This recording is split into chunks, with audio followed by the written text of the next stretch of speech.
Hi guys, it's me, it's Kolotsky TV nga pala once again. Yan, for today's video pare, magto-Tomica Hot Wheels comparison tayo. Sino nga bang pinakamaangas sa kanila? Pero bago yan pare, ipupuntahan muna tayo na tindahan. Balita ako may mga new arrival sila ng laruan doon na pwede nating makita. At tamang-tama yun dahil magto-Tomica Hot Wheels comparison tayo. Tignan na rin natin kung may mga bagong labas ng unit, no? So okay, sige, ano pa hinihintay natin, no? Puntahan natin agad yung tindahan na yan para makita natin yung mga bagong laruan, no? Tara na, let's go!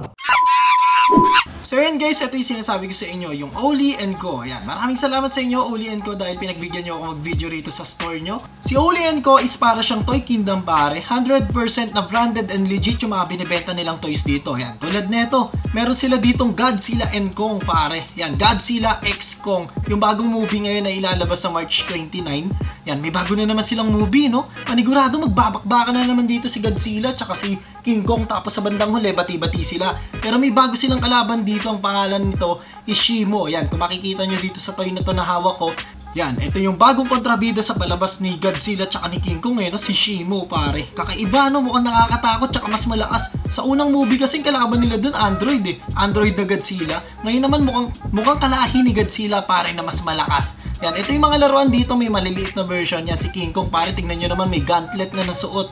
Diba? High-tech na si King Kong ngayon. Mas malakas na siya sumapak.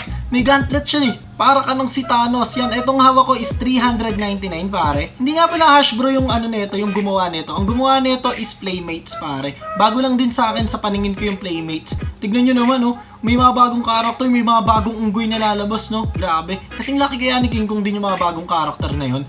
Yan, itong hawak ko na to si Shimo pa rin. Tapos ito si Godzilla na maliit na parang butige. Uy, may bago ulit, no? Unggoy na naman. Parang gusto ko nang panoorin yung King Kong X Godzilla talaga. Anong ganda siguro talaga nito. Kung napanood nyo yung unang movie, pare, panalo yung unang movie, ang ganda rin. Tapos meron din sila ditong mga Ninja Turtles, yan. Kompleto, pare. May bagong movie rin ba yung Ninja Turtles? Kasi nakalagay dito mga new arrival to oo, ito yung nilabas last year. May bago nga din pala to. Teenage Mutant Ninja Turtle, Mutant Mayhem, pare. Pero hindi to katulad ng mga live action. Cartoon siya, guys. Yan, kung makikita nyo, kompleto sila dito, no? Tamang-tama, kung nagkukulik ka ng gantong klase ng laruan, bili ka dito, pare, kompleto sila. Nandito si Leonardo, Rafael, Bebop, Donatello, si Superfly, si Splinter. Pare, lahat nandito. Tsaka kung mapapansin nyo, hindi siya Hasbro guys yung gumawa nito, yung nag-manufacture. Hindi siya si Hasbro. Ang gumawa sa kanya is si Playmates pare. And then si Playmates pare, solid din yung laruan niya, no? Kung makikita nyo, yan, pagdating sa details pare, and then sa materials pare. And then pagdating naman sa price, sa presyo niya, hindi siya naglalayo sa Hasbro pre. Pareha sila ng presyo halos So si Playmates kasi ano siya, Hong Kong base. Pero si Hasbro pare, Hasbro hindi Hasbro. Hasbro ko no, Hasbro kanina. Si Hasbro is American base naman. Pero yung materials and yung quality ng toy, pare-pareha sila. So yun guys, yung update natin dito kung mahilig ka sa Teenage Mutant Ninja Turtle. Yan, ang daming Ninja Turtle dito guys, kompleto. Yan, etong ganda nito, may bike pang kasama, no? Magkano nga ba ito? Tingnan nga natin yung presyo. Saan? Ayun, nasa likod, 1,999, 2,000 pesos pare. Yan, ganda, solid. Pumunta naman tayo dito sa mga hinahanap natin, yung mga toy car pare. Pero sadly wala silang Tomica dito guys, pero merong Hot Wheels. Makikita nyo may mga Hot Wheels dito. Ito yung mga tagwa 129, same price din sa kabila. Tagwa 129 pare. So ano nga bang pinagkaiba ni Hot Wheels kay Tomica, ano? Si Tomica kasi more on realistic siya na toy, na kung ano yung nakikita nyo na actual toy, yun yung model nila. Ano ba? Paano ko ba ipapaliwanag? Basta more on realistic siya. Hindi siya katulad ni Hot Wheels pa rin na meron siyang mga artistic side na mga toy nila no? May mga fancy cars sila, no? More on fancy cars talaga si Hot Wheels. Kung mapapansin nyo, may mga sarili silang design ng mga sasakyan, no? May mga sarili silang pangalan ng sasakyan.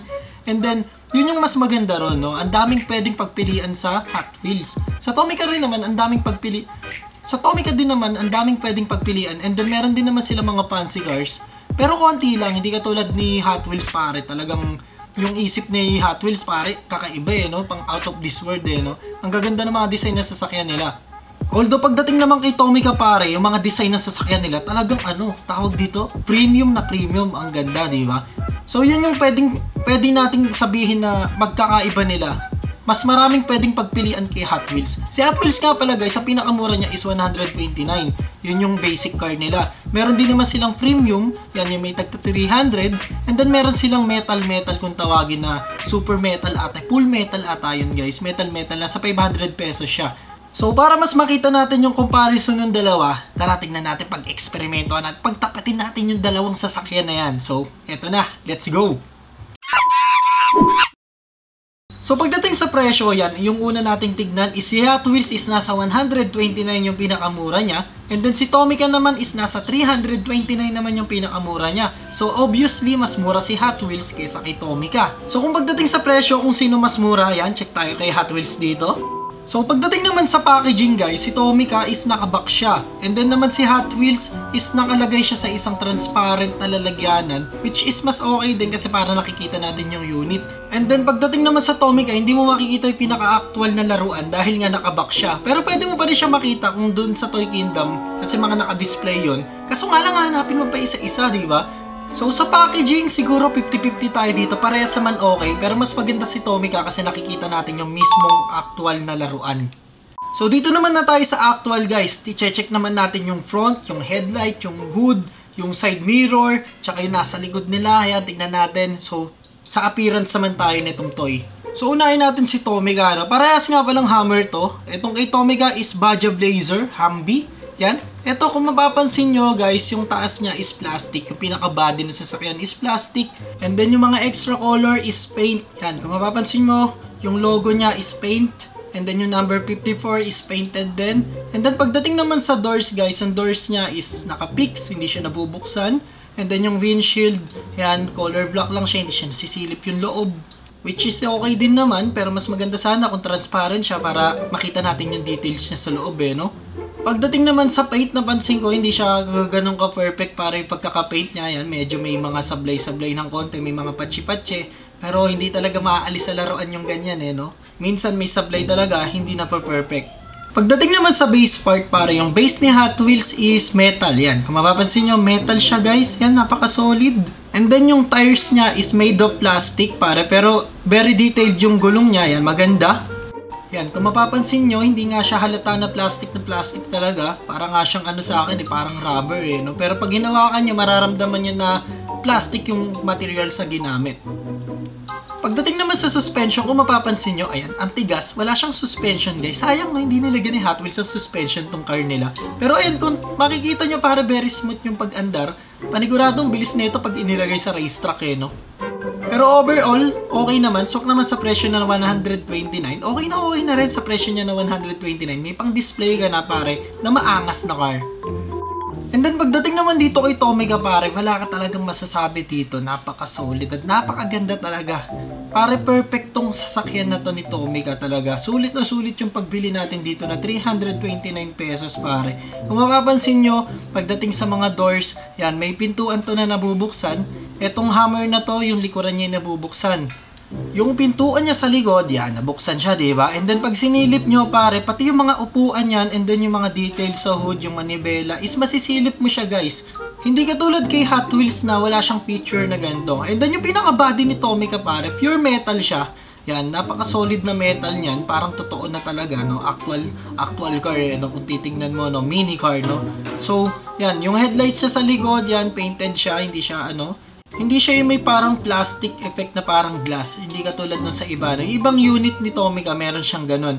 Ito, wala. So, pero yung mga yan, yung mga windshield, guys, yan, plastic siya, yan, para siyang glass. And then dito sa front, yan, kung makikita nyo yung headlights, yan, napaka-perfect. Naka-indicate talaga, may color siya na color orange, para malaman natin na headlights yun. Then yung isa may silver color. And then makikita mo, may text siya na Hammer. Kahit ubod ng liit, makikita mo pa rin na Hammer yung nakasulat.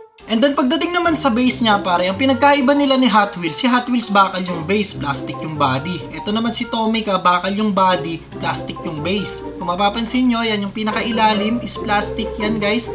And then yung tire is also made of plastic yan guys, katulad lang din nung sa Hot Wheels. Pero ito, yung tire niya is meron siyang suspension guys. Kung mapapansin nyo, yan mamaya piga-pigain ko yan. Oh, ayan, talbog-talbog. Makikita nyo guys na talagang tumatalbog siya, no? Meron siyang suspension. Para ba siyang may shock sa loob, no? Hindi ko pa natatry buksan itong mga ganitong klase na sasakyan, no? Next video siguro, try natin, buksan natin yung dalawang sasakyan na to. Or request kayo kung ano yung dapat natin gawin. Buksan natin yung loob, i-modify natin, palitan natin ng color, no? Pero ang kinagandahan kay Tomica talaga, meron siyang suspension, and then napaka-smooth lang din yung paanda rin. Katulad kay Hot Wheels, same sila, super smooth. So yan guys, pagdating sa appearance, nakuha ni Tomica to, no? Panalong panalo sa appearance si Tomica. Halata naman sa presyo, kaya nga ganun yung presyo ni Tomica. Ayun yung pinakamura niya is 329 pesos. Pero naman kay Hot Wheels pare, talagang budget meal. At pwede na, no? Pwede na rin sa 129 pesos din naman. So, panalo naman din si Hot Wheels. Pero pagdating talaga sa appearance, pagdating sa specs ng sasakyan, talagang lamang na lamang si Tomica dito. So, ayun lang guys. Maraming salamat sa inyo para sa Tomica Hot Wheels comparison video natin dito. No. Maraming salamat sa inyo. Hanggang sa muli, don't forget to like this video. Ayan, kita ka sa next video next 6 days. De, joke lang. Pabibilisin natin ulit yung pag-video natin. So, maraming salamat. Peace out. Bye-bye. Kita ka sa next video. Yeah!